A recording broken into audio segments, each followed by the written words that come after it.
भारत ने चुपके से सुखोई फाइटर जेट में लगा डाली वो मायावी तकनीक, जिसके बाद राफेल नहीं सुखोई से कांप रही है पाकिस्तानी वायुसेना। इस वक्त भारत अपनी दिफाई कैपेबिलिटीज जो हैं, दिफाई सलाहियतें जो हैं, वो बेहतर बनाने की हर मुमकिन कोशिश कर रहा है। खबर यह आई है दोस्तों कि भारत सरकार 70,000 करोड़ की लागत से अपने एयरफोर्स के Su-30 MKI फाइटर जेट्स को ट्रांसफॉर्म करने की मंजूरी देनी चाह रही है और इस प्रोजेक्ट को नाम दिया गया है सुपर 30। देखिए, इतनी बड़ी एयरफोर्स, इसके 1000 जहाज हैं, तकरीबन 90 बिलियन उनका बजट है। हाँ। वो दुनिया में कोई भी छोटे से छोटा अफ्रीका का मुल्क होगा ना, वो भी अपने फाइटर जहाज जंग में ग्राउंड करने के लिए नहीं खरीदता। सही है। पहली बात। दूसरी तरफ हमारे यहाँ खतरे की घंटी मुसलसल बज रही है, क्योंकि और जो पाकिस्तान पर ब्रह्मोस मारे थे ना दोस्तों, ये इसी से मारे थे, इसी सुखोई से। जब 80 जहाज, 80 यानी 5 नहीं 2 नहीं 80 जहाज पाकिस्तान की तरफ आते हैं, तो आपको अंदाजा होना चाहिए कि उसका मतलब क्या है। उसको जाहिर बात है पाकिस्तान की तरफ जो है वो टारगेट किया जाएगा। कुछ और 6 बिलियन की उन्होंने इमरजेंसी बाइंग भी ऑन कर दिया है, ड्रोन्स, हर किस्म के हथियारों की। सो क्लियर वॉर हिस्टेरिया है और पॉलिटिकल प्रेशर्स भी हैं। जो गलती रशिया कर रहा है यूक्रेन में, या जो गलती अभी इजराइल कर रहा है, भारत उसको इम्प्रोवाइज कर रहा है और उसी के हिसाब से अपने वेपन सिस्टम्स को मॉडिफाई भी कर रहा है। नमस्ते दोस्तों, जय हिंद। भारत की वायुसेना अब इतिहास की सबसे बड़ी और सबसे घातक अपग्रेड की तैयारी में है, क्योंकि देश के 80 से ज्यादा सुखोई 30 MKI लड़ाकू विमानों को अब बदला जाएगा सुपर सुखोई में, और इसके लिए भारत सरकार ने लगभग 70,000 करोड़ रुपए की मेगा डील को मंजूरी दी है। इस अपग्रेड का सबसे जानदार हिस्सा है भारत में बना नया विरूपाक्षा ऐसा रडार, जो गैलियम नाइट्राइड टेक्नोलॉजी पर आधारित है और एक साथ दर्जनों टारगेट्स को 350 से 400 किलोमीटर दूर से लॉक करके ट्रैक कर सकता है। ये रडार सिर्फ लंबी दूरी की नजर नहीं रखता, बल्कि दुश्मन की जैमिंग टेक्नोलॉजी को भी पूरी तरह नाकाम कर सकता है। मतलब अब सुखोई 30 दुश्मन के किसी भी विमान, ड्रोन या मिसाइल को बहुत पहले देख सकता है और उस पर घातक हमला कर सकता है। इसके अलावा विमान में लगाया जाएगा एक नई जनरेशन का digital glass cockpit, 64 bit digital flight control system, advance mission computer और भारत के अपने बनाए हुए आस्ट्रा MK2 और MK3 BVR मिसाइल सिस्टम, जो हवा से हवा में 150 किलोमीटर दूर तक मार कर सकते हैं। और सबसे खतरनाक हथियार होगा रूसी R-37M हाइपरसोनिक मिसाइल, जो दुश्मन के AWACS और टैंकर को 400 किलोमीटर दूर से गिरा सकती है, यानी दुश्मन की रीढ़ को ही तोड़ सकती है। इसके अलावा इस विमान को मिलेगा एक नया infrared search and track system. यह सिस्टम एक अति आधुनिक इलेक्ट्रॉनिक वॉरफेयर सूट और मल्टी रोल क्षमता, जिससे यह न सिर्फ एयर टू एयर बल्कि एयर टू ग्राउंड और एयर टू सी मिशनों में भी बेजोड़ बनेगा। सुखोई 30 फिलहाल तो 4.5 जनरेशन का फाइटर जेट है, लेकिन अगर हम इसको अपडेटेड करते हैं तो किसी हद तक हम अमेरिका के 5 जनरेशन F-35 फाइटर जेट को भी टक्कर दे सकते हैं। और इसकी सबसे बड़ी खास बात है कि ये पूरा upgrade mission make in India के तहत होगा, जिसमें हाल हिंदुस्तान एरोनॉटिक्स लिमिटेड, DRDO और निजी भारतीय कंपनियां मिलकर भारत को एक ऐसी वायु शक्ति देंगी जो न केवल आत्मनिर्भर होगी, बल्कि तकनीकी रूप से चीन और पाकिस्तान से कहीं आगे होगी।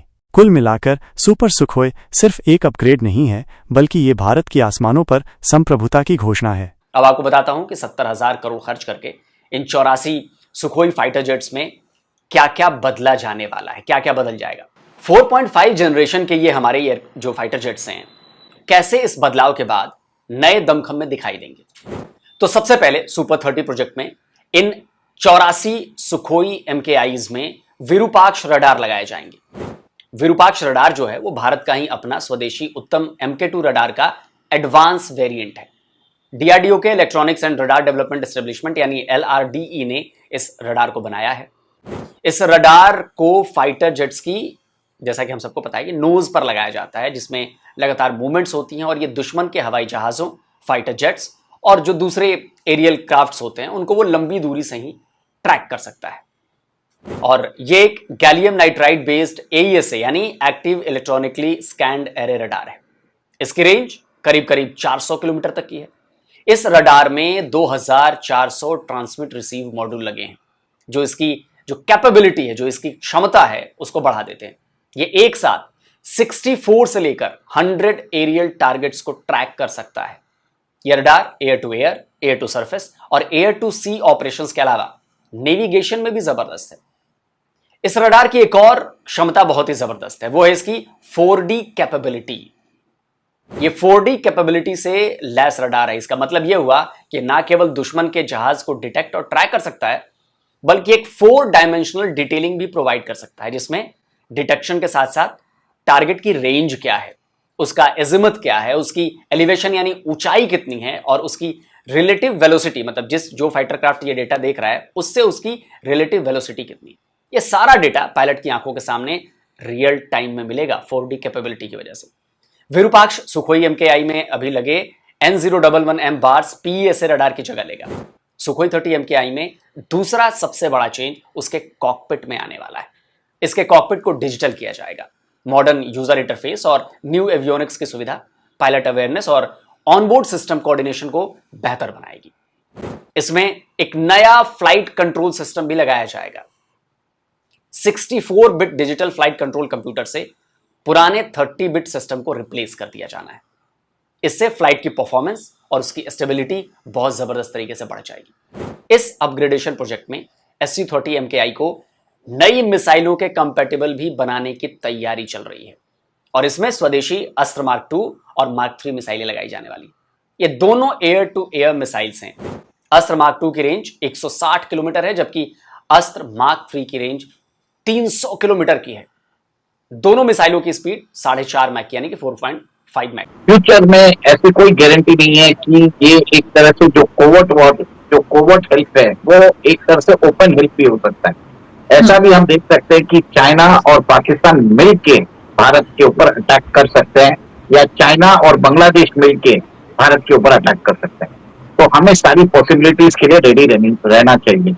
और हमने देख लिया है कि ऑपरेशन सिंदूर में सुखोई जेट्स ने हमारा बहुत हद तक, आपने देखा कि कैसे पाकिस्तान के अंदर जो टारगेट्स है उसको भी लॉक किया था। रफाल के अलावा भी सुखोई ने भी किया है। और उसके बाद SU-400 मिसाइल डिफेंस सिस्टम का भी एक तरह से कहर रहा, वो डर रहा पाकिस्तान के माइंडसेट पे। अब एक चीज आप देखिए कि रशिया ने हमारे साथ AK-203 की मिसाइल, AK-203 की जो राइफल है वो भी प्रोडक्शन भारत में कर रहा है, उसमें टेक्नोलॉजिकल ट्रांसफर भी कर रहा है। आपने देखा है कि हमने अमेरिका के साथ GE इंजन के लिए करार किया, 2 साल हो गए, अभी तक वो इंजन कुछ न कुछ तरीके से वो डिले करते जा रहे हैं।